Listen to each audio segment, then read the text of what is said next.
మన దేశంలోనే పశువుల్ని దేవుళ్ళుగా అనుకుంటామండి. అలా అనుకుంటాం అంతే. అలాంటి పశువులకి సంక్రాంతి తర్వాత వచ్చే పండగే పశువుల పండగ. ఈ పశువుల పండగకైతే పల్లెటూర్లలో ఎలా జరుపుకుంటారో నేను ఈ వీడియోలో మీకు చూపిస్తానండి. ఇప్పుడు మాకున్నదైతే ఒక ఆవే. నా చిన్నప్పుడైతే బర్రెలు, ఆవులు చాలా ఉండేటివండి. ఇప్పుడైతే పనులు చేయలేక మా ఇంట్లో వాళ్ళు ముసలోళ్ళు అయిపోతున్నారు. కాళ్ళు నొప్పులు, ఒళ్ళు నొప్పులు ఇస్తున్నాయని చెప్పేసి ఒక ఆవును పెట్టుకున్నాం పాల కోసమని. ఇంకా నన్ను బాగా చదివించి సాఫ్ట్‌వేర్ అయితే చేసేసారు కదా! ఇంక నేను ఆవుల కాడికి పోను కాబట్టి ఒక ఆవునే పెట్టుకున్నాం. మీ సిటీ వాళ్ళకైతే ఈ పశువుల పండగ అంటే ఏందో తెలియకపోవచ్చు. ఈ వీడియోలో చూడండి ఈజీగా అర్థమైపోద్ది. ఇప్పుడైతే మీరు ఈ వీడియోలో చూస్తున్న ఆకు పేరు వచ్చేసి తంగేడాకు, నల్లేరాకండి. ఈ పశువుల పండగకి ఇవే చాలా ఇంపార్టెంట్. ఇప్పుడైతే మీరు చూస్తున్నది వచ్చేసి ఒకటి సున్నం, ఇంకోటి ఎర్రమట్టి అండి. ఈ రెండిటితో పశువులకి కొమ్ములు ఉంటాయి కదా! ఆ కొమ్ములకి ఒకదానికి సున్నం, ఒకదానికి ఎర్రమట్టి అయితే ఏసేస్తాం. ఒక చిన్న దూడ చూడండి మా అమ్మ పసుపు పెట్టడానికి ట్రై చేస్తేనే ఎలా ఆపేస్తుందో. మీకు పశువుల గురించి తెలియని విషయం ఏంటంటే పశువులకు కొమ్ములు ఉంటాయి కదా, అవి మనుషులకి ఈగో ఎలాగో వాటికి ఈగో కొమ్ముల్లోనే ఉంటుంది. మా అమ్మ ఇన్ని రోజుల నుంచి పెంచుతుంది కాబట్టి ఆ కొమ్ము పట్టుకొని రుద్దుతుంటే అది కుమ్మకుంటా ఇదిలి చాపేస్తుంది. అదే ఏదైనా తెలియని ఆవు అయితే మాత్రం ఈజీగా కుమ్మేస్తుంది. మీ అమ్మ దగ్గర ఎందుకు రుద్దిస్తున్నావు, నువ్వు వెళ్ళి రుద్దొచ్చు కదా అని మీరు నన్ను అడగచ్చు. నేను ఇంతవరకు ఆ ఆవులకి కనిపించేది తక్కువ, ఎందుకంటే నేను హైదరాబాద్లో సాఫ్ట్వేర్ జాబ్ చేసుకుంటూ ఉంటాను కాబట్టి. మా అమ్మ అయితే వాటికి ఆ నీళ్ళు కానీ ఆహారం కానీ వేసేది మా అమ్మనే.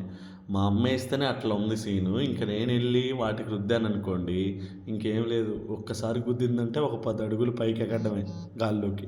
మీకు స్టార్టింగ్ చూపించిన తంగేడాకు, నల్లేరాకు అయితే దారాలాగా చుట్టేసి ఆవుల మెడలో కట్టేస్తున్నాం.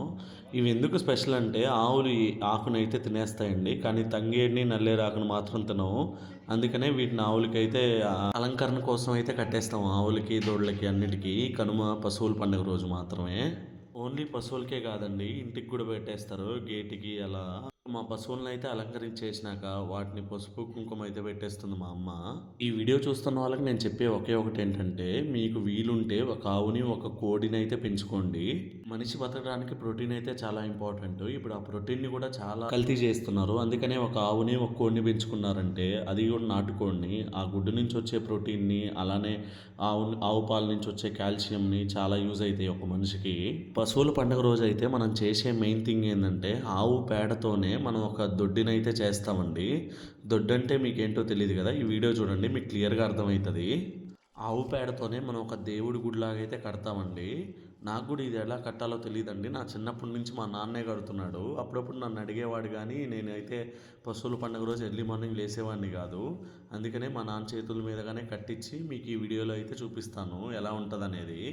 ఆవు పేడని ఇలా మెత్తగా కలుపుకోవాలండి. ఇలా కలుపుకున్న దాన్ని వీడియో చూస్తుంటే మీ సిటీలో ఉన్న వాళ్ళకి ఏదో గలీజ్గా అనిపిస్తుందేమో, కానీ పల్లెటూరులో ఉన్న వాళ్ళకైతే ఆవు పేడ అనేది ఒక లక్ష్మీదేవితో సమానం. అందుకనే దాన్ని మేము దేవుడిలాగా భావిస్తాం ఆవుతో పాటి. అసలు మీకు పశువుల పండుగ అంటే కూడా ఏంటో తెలియదు, ఈ వీడియో అయితే పూర్తిగా చూడండి, మీకు పశువుల పండుగ అంటే ఏంటో అర్థమవుతుంది. పశువుల పండగకి ఆంధ్ర సైడ్ ఏం చేస్తారో తెలుస్తుంది మీకు.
ఇలా ఈ వీడియోల్లో గానీ, నా యూట్యూబ్ ఛానల్‌లో గానీ, నా ఫేస్ నేను చూపియడానికి ఎక్కువ ఇష్టపడనండి. ఎందుకంటే, మీకు నా ఫేస్ తెలియడం కంటే, మా విలేజ్‌లో ఉన్న ఆచారాలు, మన సాంప్రదాయాలు తెలియడమే నాకు ఇంపార్టెంట్.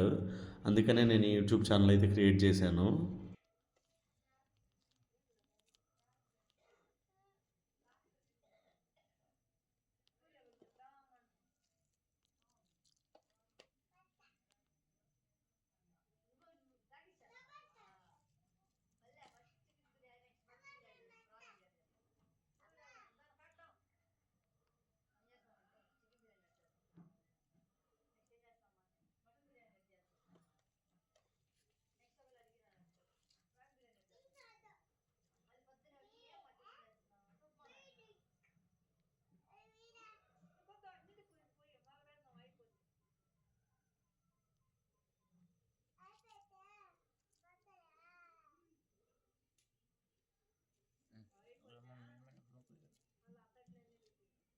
ఇప్పుడు మా నాన్న కడుతున్న దాన్నయితే దొడ్డంటారండి.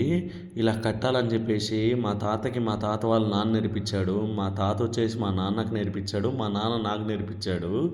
ఇంకా నేనైతే మా నాన్న తర్వాత నేనే జేయాలి ఇలాగా. నేను ఏ వర్క్‌లో ఉన్నా, నేను ఏ సాఫ్ట్‌వేర్ కంపెనీలో పనిజేసినా సంక్రాంతికైతే మా ఊరికొచ్చేసి ఈ 3 డేస్‌ని మేము మా ఊర్లోనే ఇలా సెలబ్రేట్ జేసుకుంటాము.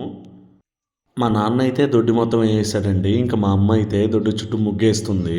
మీ సిటీ వాళ్ళకెలా చెప్పాలంటే, ఒక ముగ్గేసే వాళ్ళకి 2 గీతలు ఒకేసారి గీయడం ఎంత కష్టం అంటే, 'బాహుబలి పార్ట్ 2లో' అనుష్క 2 బాణాలు ఒకేసారి ఎయడానికి ఎంత కష్టపడిందో అంత కష్టమండి. కానీ మా అమ్మ చూడండి ఎంత అవలీలగా ఏసేస్తుందో.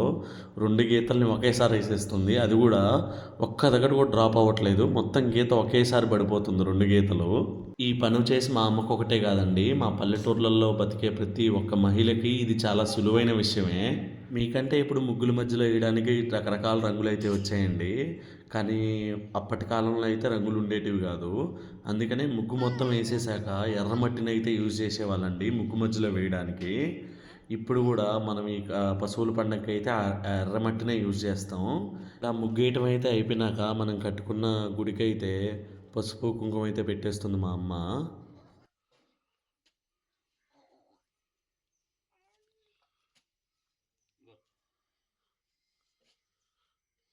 ఇంక పసుపు, కుంకుమ అంతా పెట్టేసుకున్నాక మన కనుమ పండగకి అదే పశువుల పండగకి ముఖ్యమైనవైతే ఈ నల్లేరు, తంగేడాకే అండి.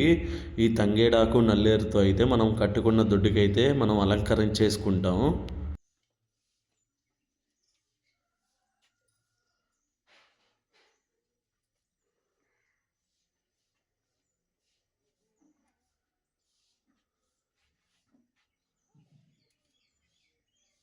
ఇలా మనం అలంకరించేసుకొని, అలానే నైవేద్యం పెట్టుకునేలోపు తెల్లారుజామున అయితే అయిపోయిందండి.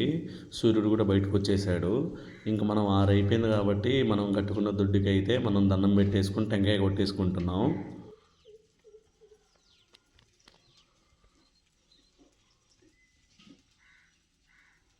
అలానే మనం నైవేద్యం పెట్టుకున్న 3 ఆకుల్లో నుంచి ఒక ఆకు తీసుకొని, అందులో సున్నము, నిమ్మకాయ కలపగానే అన్నం అనేది ఎర్రగయిపోతదండి. ఆ ఎర్రగా అయిపోయిన అన్నాన్ని ఇంక అలానే సున్నపు నీళ్ళనైతే ఇల్లు మొత్తం చల్లేస్తామండి.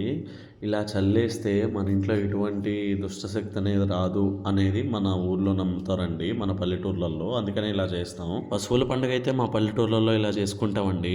నేనైతే మా ఊరు మొత్తాన్ని ఒక విలేజ్ టూర్ చేద్దాం అనుకుంటున్నాను. మీకు ఈ వీడియో నచ్చినట్టయితే లైక్ చేసి సబ్స్క్రైబ్ చేసుకోండి. అది కూడా ఇంకో వారంలో అప్లోడ్ చేస్తాను.